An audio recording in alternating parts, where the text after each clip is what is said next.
The NFL and the AFC right now is absolutely on fire. The AFC has winning team left, winning team right, and the Colts are right in the thick of it.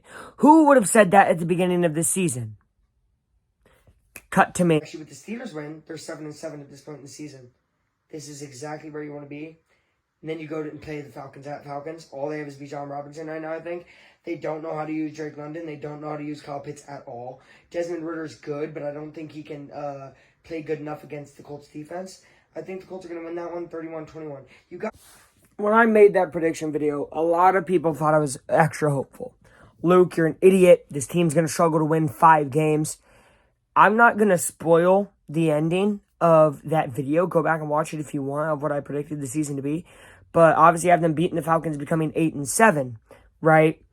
Which means I had them losing one more game than we actually lost up to here. But I think I was one of the more hopeful Colts fans, you would say.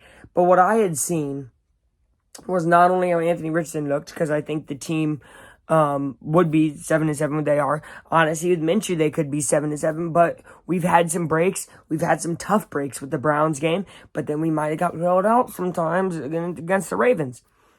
This is basic football to me. You run the ball with Sermon and Goodson after their great weeks last week. You run the ball.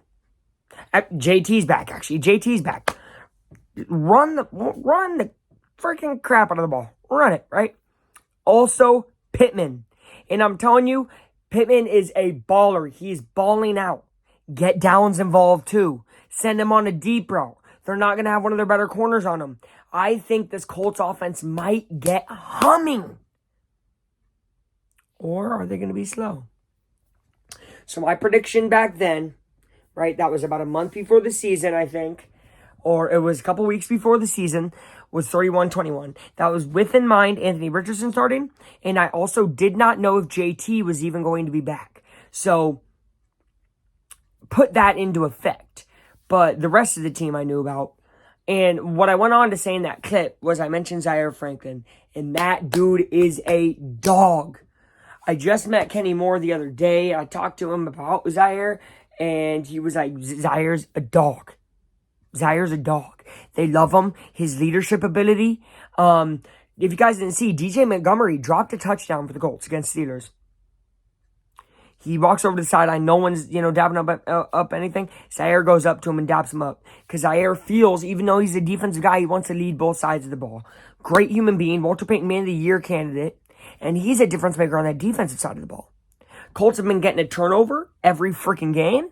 They're going to get another one. Heineke, although I think he really has a dog in him, and I think he's going to ball out already. Falcons are going to have 17 points in that first half. That's going to shock some Colts fans. I think we go into half down 17-14, but then I think the Colts show who they are. Then we show who we are. 21 points. We scored 35 total. I think they score a field goal in the second half. 35-20. I have the Colts whooping the Falcons. I have the team solidifying themselves as a playoff contender. I have them then in a perfect position to go take on the Raiders and take on the Texans and gain home field advantage if the Jaguars lose this week. So Colts fans, let me break it down for you real quick. Today, root for the Steelers to beat the Bengals. Root for the Chargers to beat the Bills. Root for the Texans to lose to the Browns, and root for the Jaguars to lose to the Buccaneers. If all of those things happen, baby, these last 2 weeks will be good. Go Colts for the shoe. You already know what it is. 35-20. Colts will stampede through those birds. Let's go, Colts Nation. Have a black time out.